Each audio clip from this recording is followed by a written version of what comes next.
information. All right. Now we are just looking for... Oh, I can't even see that.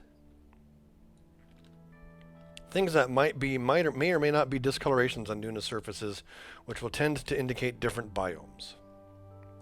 So, EVA here. Boop. EVA report. The Midlands. Go ahead and board. Yeah, good. That was the Midlands. Can't tell. Being blinded. Oh, wait, what?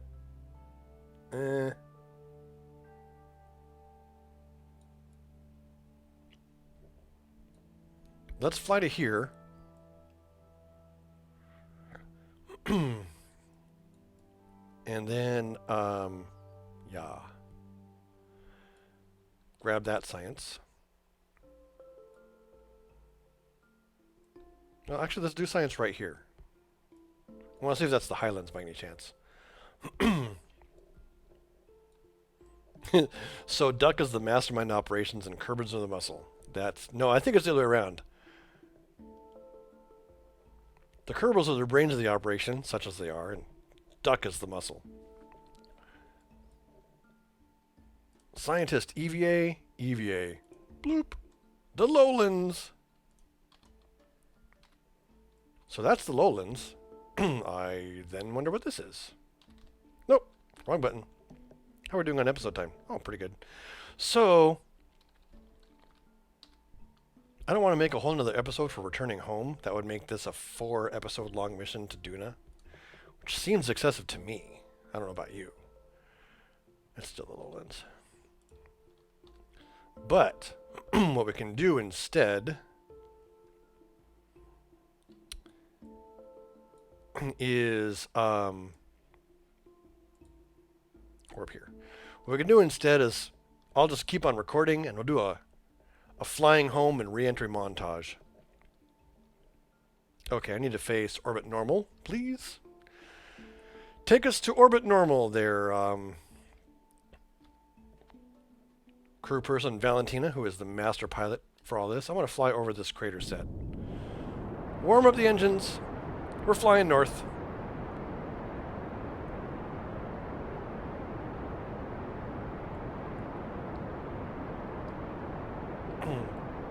That's the other thing about having so much fuel is you can just do these course corrections without it being a big deal. Like so much fuel. 17 minutes. Who builds a ship with 17 minutes of fuel? Apparently this guy. And main engine cut off. Let's fly hopefully directly over this crater. And get an EVA there. Oh, there was that one. I missed it. Oh well, we can just come around again. Okay. EVA scientist. Boop. EVA. Lowlands. Really?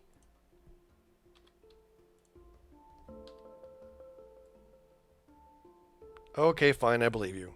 Oh, that's probably a crater. That's probably a crater.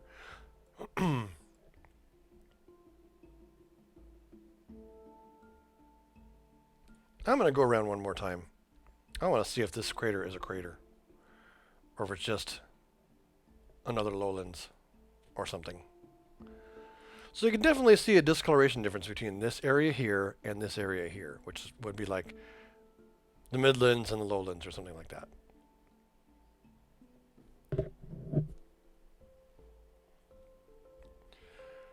Sergio says, as much as I studied math and quaternion rotations for game development, I always get confused with some of the nodes in KSP. Yeah. I think that's one of those things, Sergio, where it really comes down to just using them. I don't think it's so much, I mean, knowing the mathematics about them is fine in a theoretical way, but if you're not, you know, at the very least, not in a simulation making use of the nodes, then it's really hard to tell what they do and what they're for.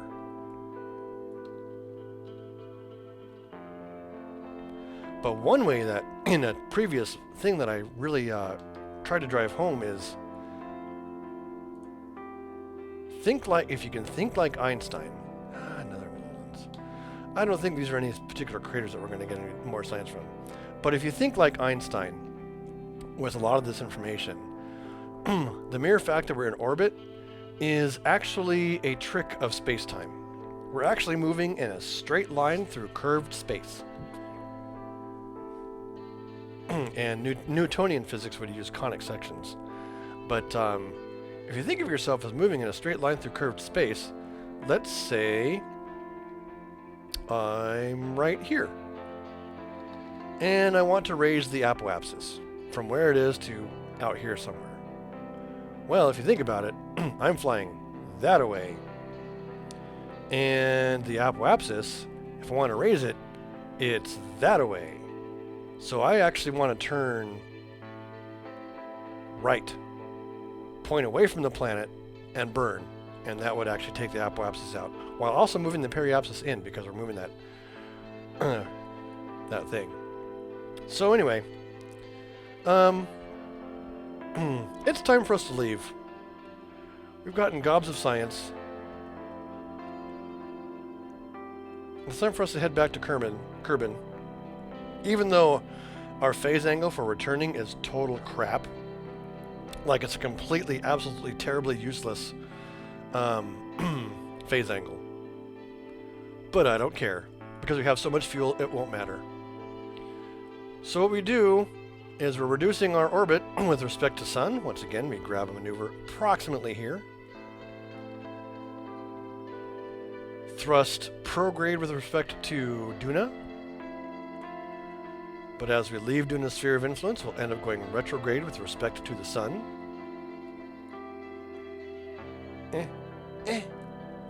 Something like that. And we just go ahead and burn away. Set as target. Until... Oh man. I'm going to have this lined up with our orbital plane here, our orbital direction as much as possible. Since we're using so much thrust, might as well make it as efficient as we can. Kerbal, 13 million kilometers. Let's get our periapsis to 13 million kilometers or so. You know, that's not bad.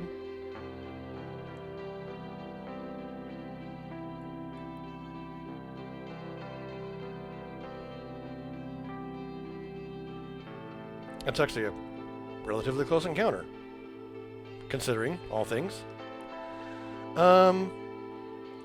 Yeah. Let's get ourselves set for this burn. Where is the marker? It's this way.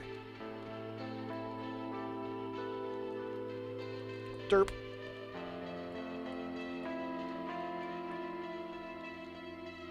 So we have gotten rid of one fuel cell, or one set of fuel cells, I should say. We're burning on the second one here. We haven't even gone through half of it. 3-minute, 32-second burn, rather long. But like I said, this is going to be a travel montage. So, zoom in. Oh, wow. We can make this even more efficient by going like so.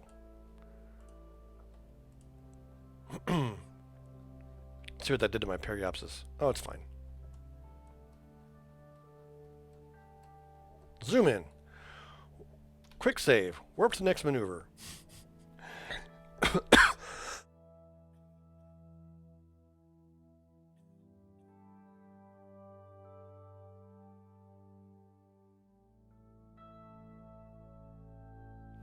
I just choked on the air. Which seems really useless. Like, choking is what you have when you don't get air. And yet, it was the air that caused me to choke. Okay. I have arrived at this node late. Because time warp is dumb. Let's warp here. Yeah, don't die. Thank you. That's what my wife says. Don't die. We're just going to come around again. It's only a single orbit. Not a big deal. Not going to change much in the grand scheme of things. Warp here. And then we'll... Yeah, I choked once in my own saliva and was coughing for an hour after that. I know, it's like... Even if your own bodily fluids go down the wrong tube, you're screwed. For a while. Duck Kerman says bless you, though.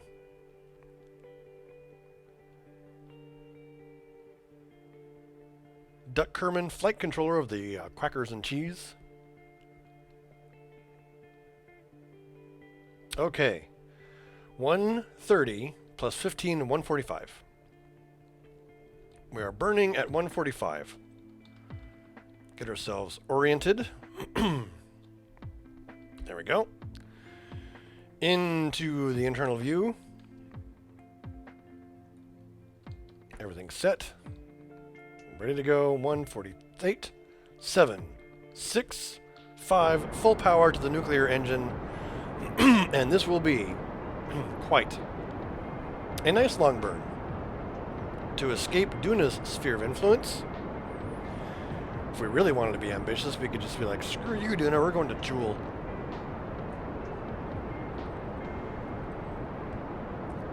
But I've been to Joule before in previous seasons.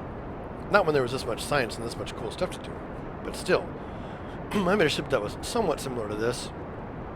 Multi-stages, huge, gigantic ship with scientific experiments, multi-stages that could disconnect and reconfigure itself. It was built in space. It was a monster ship. That was a really cool mission series. Was that on my SimGamer TV channel, or was that way over on Once Upon a Time on Orbital Mechanics?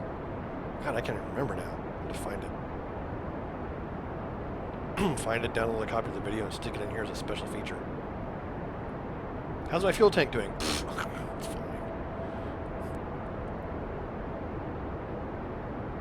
So this fuel tank burns out, and then this fuel tank would burn out, and then this fuel tank would burn out.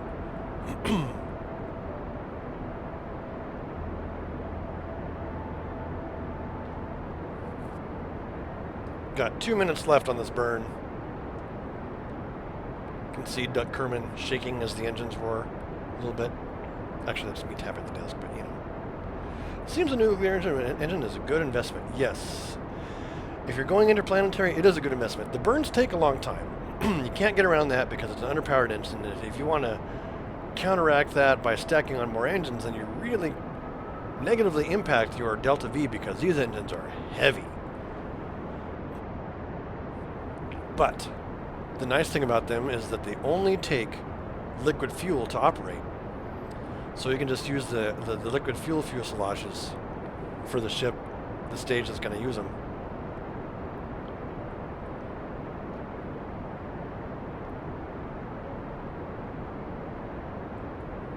And it looks so cool. It's got a nice long flame. It's a nice long engine part. You know the visual style, I've said this before in previous previous games or previous run-throughs, but I really do like the the detailed yet simple visual style of Kerbal Space Program. I mean, you can tell this is a rocket motor, and you can tell it's a fancy one because it's, you know, it's long, it's got this cool shape, and there are hoses and various things going on.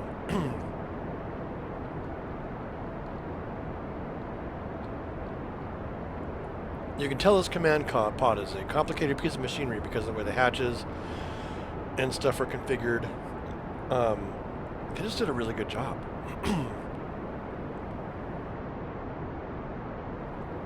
Still choking on my own saliva.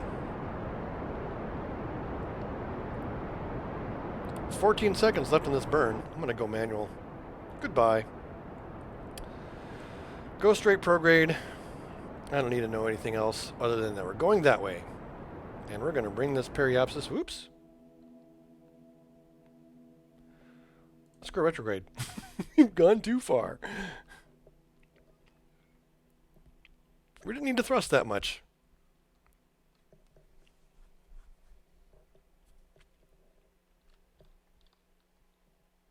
Valentina piloting us to our... So we're going to... What is Kerbin? Kerbin's a perfectly circle. 13.3.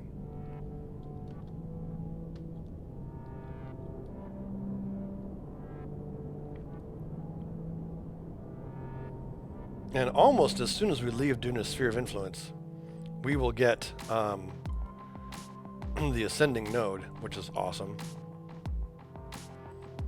Okay, we're quick saving, and we are on our way out. Okay, well, we've left Duna's sphere of influence, so we're going to go ahead and warp to our periapsis. Actually, we're going to warp to our closest.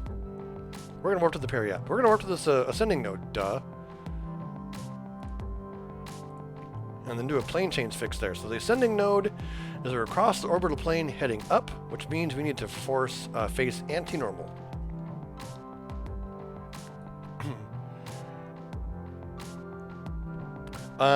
Yeah, check it out. He was working on a new update. He's been working on it for a while, but you know, he's like a university professor, so it's not like he has all the time in the world to just make a free game. But it has like procedural, he's working on procedural generation for terrain. If he ever releases a new version of it, I will definitely be doing a series, at least a small series on it, because I played that sandbox for hours. I mean, hours and hours and hours.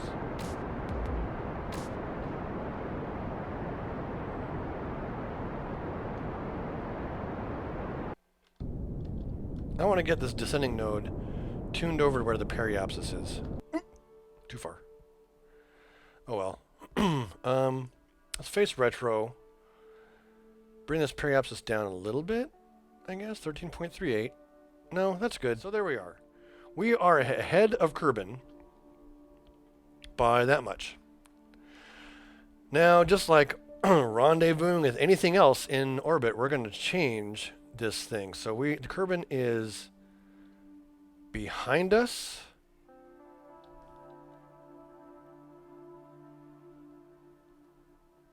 We need to fly past this encounter node.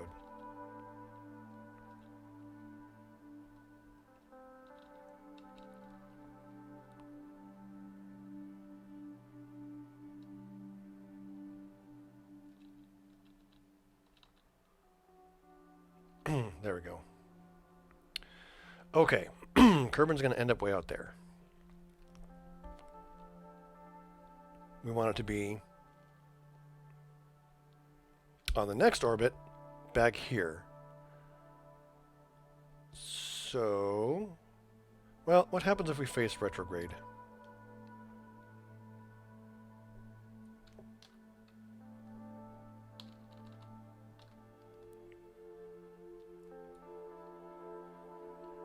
What's this thing do if I thrust retrograde? Separation comes down. That was easy. Yeah, Scott Manley has a few vids about that. He has some vids about some of the math stuff, but he just talks about it on paper. You know, I like to go do a full-blown production, so I did it with animations and had digitally modified my voice as though it was Kerbal speaking for episode 1, which is the first law of planetary motion.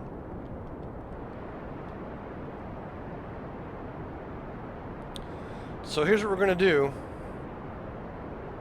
We're going to make it so our orbit does not take as long to complete, and in so doing, get this next encounter to work. In fact, we're going to be orbiting really, really close to what Kerbal is. It's just going to be, since we're ahead of it, our orbit's going to be a smidge larger than Kerbal's orbit. Since we have a larger orbit, it'll take longer for us to traverse than it will take Kerbal for it to traverse its next orbit. And we'll find ourselves with a lovely encounter.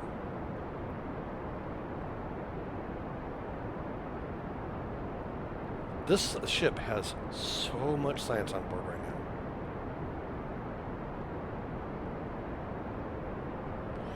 now. But in working out this tutorial, or the orbital mechanics tutorials, like those episodes and stuff, I ended up doing some math. And like I said, if you assume circular orbits, and you can consider these orbits close enough to circular to really think of them as circular, there's a really simple mathematical formula that I have recorded down somewhere. And if I can't find it, I can always derive it again. To calculate your phase angle. I mean, it doesn't do it in terms of angle. It's basically how much of the target's orbit the target is going to move at the same time as you're on your home and transfer.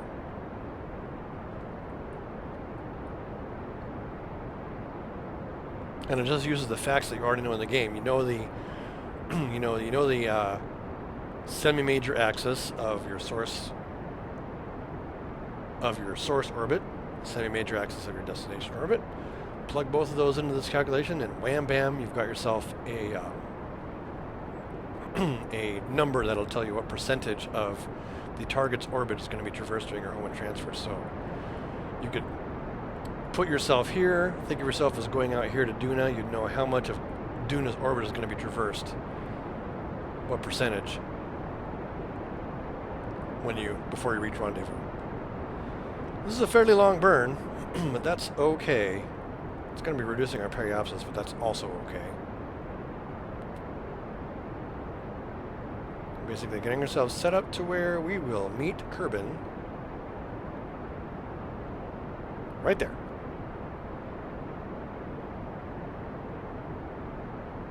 It's 4 million meters, 4 million kilometers. Separation's coming down fast. Our orbital plane is looking fine. I'm curious to know what our fuel situation is. We have emptied a tank. We'll get rid of it in a bit.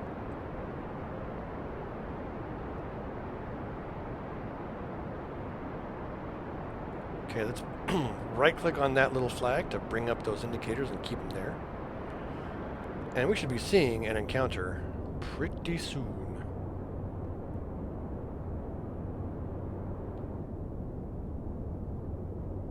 Boop. X. Okay, this is a spot that I hope in editing I remember to highlight. But we managed to come in and with just a little bit of radial thrust, not much radial thrust, hardly any, maybe 30 seconds or so, if that, get ourselves a moon gravity assist, which slows us down enough to where we almost come in from a lunar reentry position rather than an interplanetary reentry position, which we would have had to hit the, we would have had to come in normal Kerbal orbit at 80 kilometers, hit the brakes for 3 or 5 minutes to bring us back into orbit. But this was just a little bit of fuel. Lunar flyby, gravity assist, Kerbal orbital capture. So we're going to go ahead and warp through some of these encounters really fast.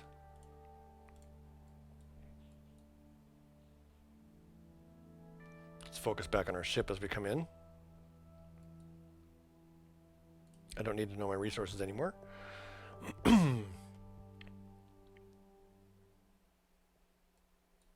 Flyby of Kerbal. Boom. Lunar encounter. Periapsis. 28 kilometers. Warp here. Look at our ship zoom by. Zoom.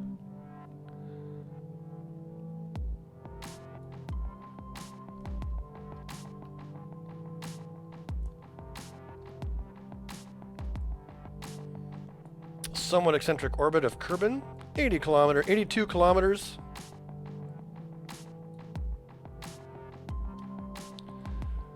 But that is easily solved now by hitting the brakes. Let's go ahead and warm up the nukes. Slow ourselves down.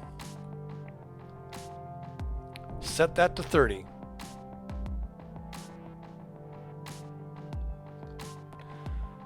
Lunar reentry get. Are we fully charged? We're fully charged. We have all the stored data. Last quick save and we're coming down. SAS is off.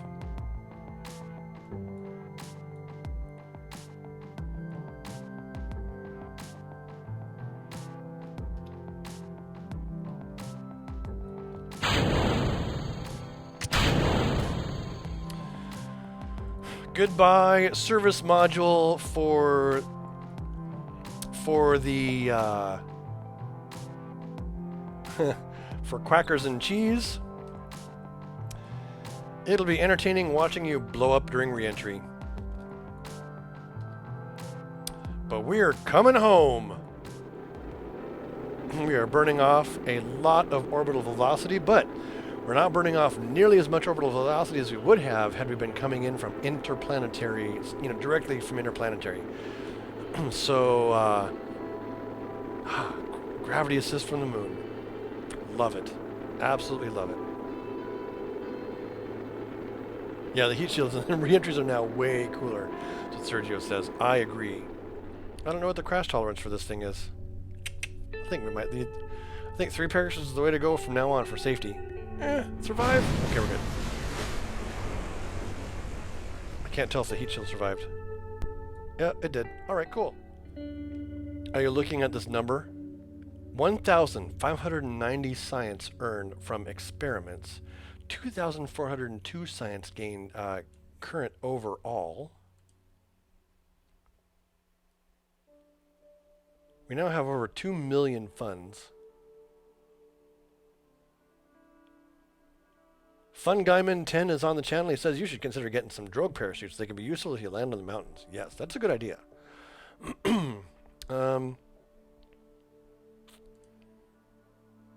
All these guys gained so much experience. Now, if we get some lucrative mission prepayments, we have enough to upgrade our research and development and make truly huge rockets. As is always the case, at the end of these episodes, we're going to spend science. Oh, we have all this. Can I get these? I can get these? Apparently I can. Okay, well. Fuel cells are cool. I will just... this is going to be expensive. I'm going to go through and grab all of these parts right here. Supersonic flight, not so much.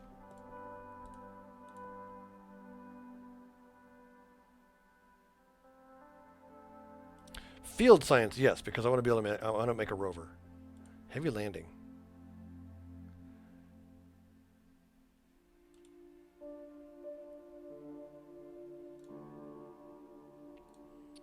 So, a rover is in the works here. Large volume containment, advanced metalworks, has various goodies, composites. Large volume containment. Boop. Thank you. Spending a lot of money on these parts, though. Composites. Beams. Structural panels. Structural panels. I might want those for rover stuff.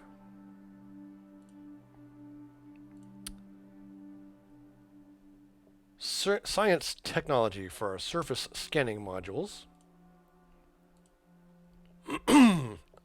Unmanned tech. Electronics. Seismic accelerator and the new communitron. Call Stephen Hawking and tell how much science you got. Yeah, Jesus.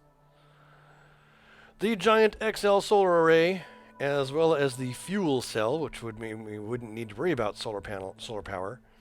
That's one of the things they did in Kerbal Space Program in 1.0, is that the further you are away from the sun, the less power you get, and that's actually in accordance with the inverse square law of light emission. So there's a point at which no matter how much solar panel you have, you're just not getting enough power, so you need to bring with you fuel cells. And they just burn a small amount of fuel and oxidizer to convert it into energy. And we haven't chewed through nearly as much funds as I thought we would. And we still have 122 science left. So, we unlocked a whole bunch of crap. How cool is that?